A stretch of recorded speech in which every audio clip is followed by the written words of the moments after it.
الله الرحمن الرحيم. قصص النبيين الجزء الأول. الحمد لله. نن زمونږ دویم جز دی. الجزء الثاني.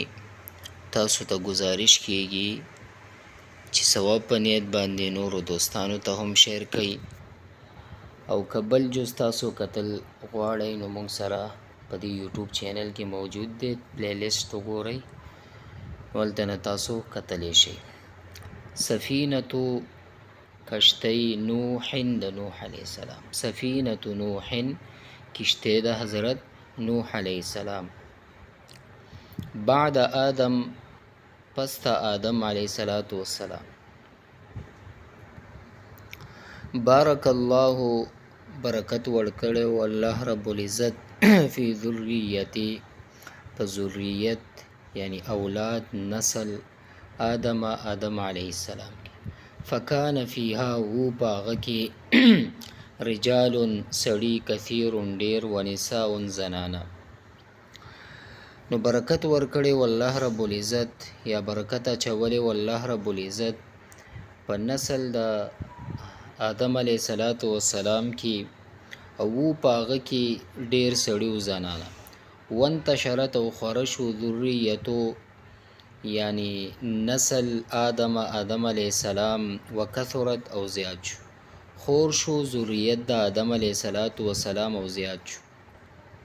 فلو رجعا که واپس ګرځیدلې وی آدم علیه السلام وراو کتلې وی اولاده اولاد خپل لما عرفا پیجندلې بینوي.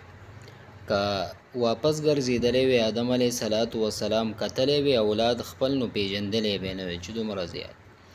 ولو قیل او کویل شوی لو غته چې هذه ذریتک دستا اولاد نسل له یا آدم و آدم علیه السلام لتعجب کثیرا نور ډیر تعجب ورته شوی وي، ډیر تعجب به کړي وي. وقال سبحان الله ویلې به سبحان الله هؤلاء دغه كلهم ټول اولاد زما اولاد دی. هذه دغه كلها ټول ذریتی زما نسل له. کویلې شوی وی چې دغه نسل ای آدم علیه السلام چې داستا اولاد دستا نسل دی، نو تعجب به کړي وی ډیر. ویلې به سبحان الله دغه ټول زما اولاد دی او دغه ټول زما ذریت دی. وکانت لذریت آدم وو د پاره د ذریت یعنی د پاره د اولاد د پاره د نسل د آدم علیه السلام قرن کلی کثیرة ډیر. وبنو جوړ کړي او بیوتن کورونه کثیرة ډیر. یعنی د آدم علیه السلام ذریت د پاره ډیر کلی او ډیر کورونه جوړ کړي عمارتونه. وکانو یحرثون الارض ويزرعون او دی چې دی یعنی دی کروندې کار به کولو کنه، ويزرعون او زراعت به کولو، ويعيشون او غیب زندگی تیروله. یعنی هم دک کروندې کار به او پټی کی یعنی پټې به ځان لوکو پاغه کې به فصل وکنستلو او ويعيشون او غیب زندگی تیروله.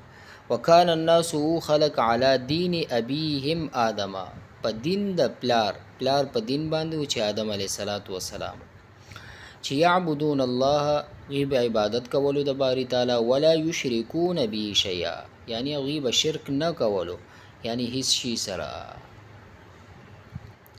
یعنی الله رب العزت سره ولا یشرکون به شیئا یعنی هغه سره به یو شی هم نه شریک کولو د الله سره. وکان الناس او خلق امه واحده د یو قوم په شکل کې وو یعنی یو امته.